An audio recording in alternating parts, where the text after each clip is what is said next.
میرے دوستو، انسان کو کل عقل بھی مل جائے تو پھر بھی اللہ کی حکمت کا وہ احاطہ نہیں کر سکتا۔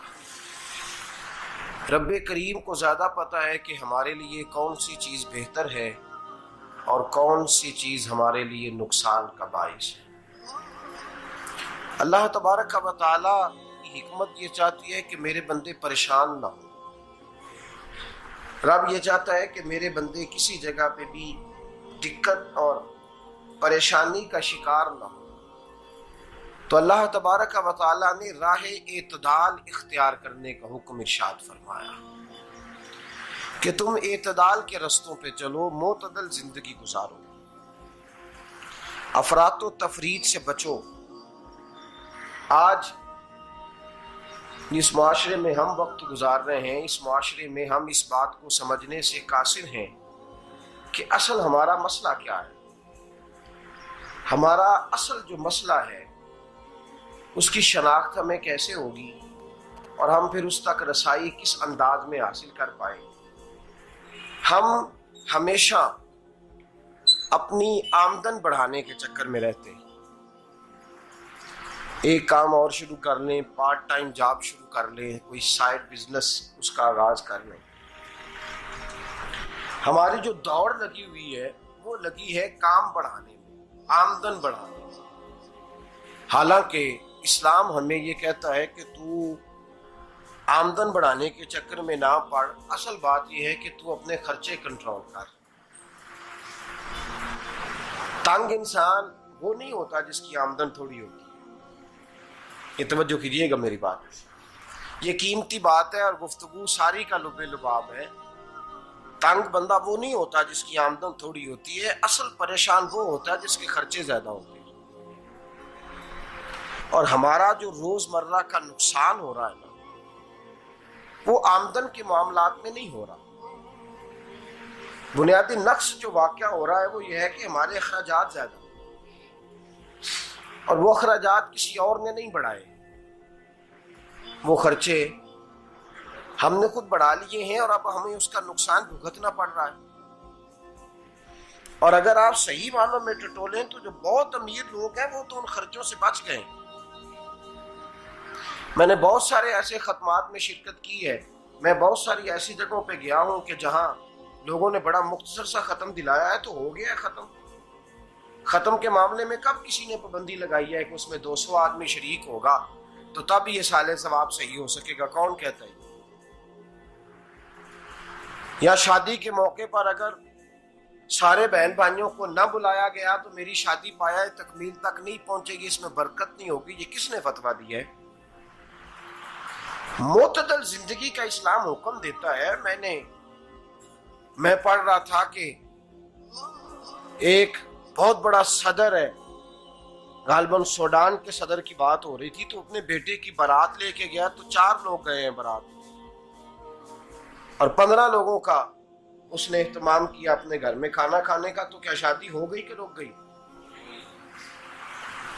تو بھائی راگ الاپنا اس بات کا کہ بڑی پریشانی ہے، کوئی سائیڈ بزنس شروع کیا جائے فلان جگہ فلان جگہ فلان جگہ، تو اصل معاملہ یہ ہے کہ پہلے ایک بندہ کماتا ہے تو پھر بھی گھر ہی چلتا ہے، پھر بڑا بیٹا ساتھ شامل ہوتا ہے تو پھر بھی گھر ہی چلتا ہے، پھر منجلا بیٹا شامل ہوتا ہے تو پھر بھی گھر ہی چلتا ہے۔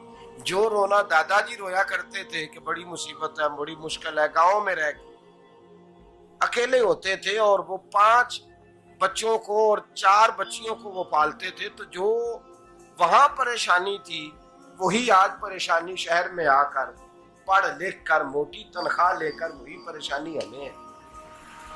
تو میں جس نتیجے پہ پہنچا ہوں اس کو پڑھ کے، قرآن مجید کی چند آیات کو دیکھ کر اور اس مفہوم کی جو حدیثیں کتب احادیث میں پائی جاتی ہیں اور ہمارے بزرگوں نے ہمیں جو مزاج اس حوالے سے دیا ہے، میں اس نتیجے پہ پہنچا ہوں کہ مسئلہ آمدن کا نہیں، مسئلہ خرچے کا ہے۔ ہمارے خرچے بنیادی طور پر زیادہ، اور اگر پھر ہم زیادہ بوجھ خواتین پہ ڈالتے ہیں کہ وہ مطالبے زیادہ کرتی ہیں، اور اگر آپ مجھ سے پوچھیں تو خواتین کی بھی اگر کسی جگہ کوئی عادت خراب ہوتی ہے تو اس میں اصل کردار اس کا ہوتا ہے جو وہ عادت خراب تو کیوں اپنے گلے سے اتار کے آپ کسی کے گلے میں بات ڈالنے کے چکر میں ہیں؟ وہ خواتین کی طبیعت نہیں ایسی ہے. اصل بات یہ ہے کہ ہم نے عادت ڈالی ہے، ہم نے یہ مزاج ان کو دیا ہے تو ان کا بنا ہے، نہ کیسے بن سکتا. تو اعتدال جب تک زندگی میں نہیں ہوتا، پانی پیاس بجھاتا ہے لیکن ایک گلاس ہی ہو تو پیاس بجھاتا ہے، بالٹی کو منہ کو لگائے گا تو کپڑے بھگو دے گا اس کے. حالانکہ پانی بری چیز کا نام نعمت ہے نا بہت بڑی اللہ کی، لیکن پیالے میں ہی اچھا لگتا ہے. کوئی مٹکا منہ کو لگائے گا تو تانگ ہوگا، پیالہ ہی بہتر ہے اس کے لیے. تو میرے دوست، مٹکے سے بھی بعض اوقات کام چل جاتا ہے، لیکن اگر کوئی کہے نہیں مجھے دریا ہی چاہیے تو اس کا تو گھر بہ جائے گا، سارا گھر بہ جائے گا اس کا. ہمیں دریا قابو کرنے کا موڈ بنایا ہوا ہے تو اس سے گھر بہا کرتے ہیں، اس سے گھر بنا نہیں کرتے.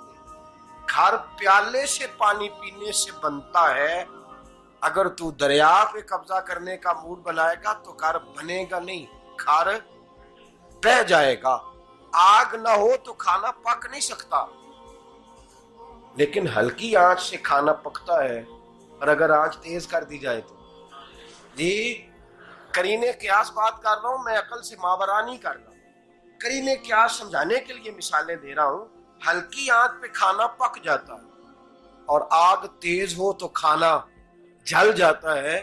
تو کھانا اتنی دیر کھانے کے قابل رہتا ہے جب تک وہ ہلکی آنچ پہ پکتا ہے. تو جتنی مرضی تو کہتا ہے نہیں میرا گزارے نہیں، آگ تیز ہونی چاہیے، تو میاں جل جائے گا، جل جائے گا. ہوا نہ ملے تو سانس نہیں آتی، ٹھیک ہے؟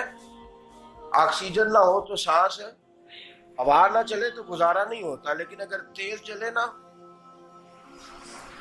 اگر تیز جلے تو تیز چلے تو آندھی اور طوفان بن جائے تو چھتیں گرا دیتی ہے، جانیں لے لیتی ہے.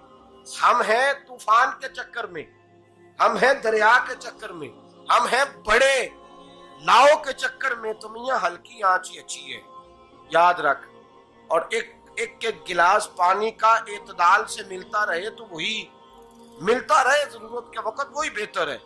تو پورے دریا پہ قبضہ کرنے کا پروگرام نہ بنا، تانگ ہو جائے گا. اور میرے عزیز یاد رکھ، ہوا سانس لینے کے مطابق ملے تو وہی اچھی ہے، جو سانس بند کرنے پہ آ جائے وہ ہوا اچھی.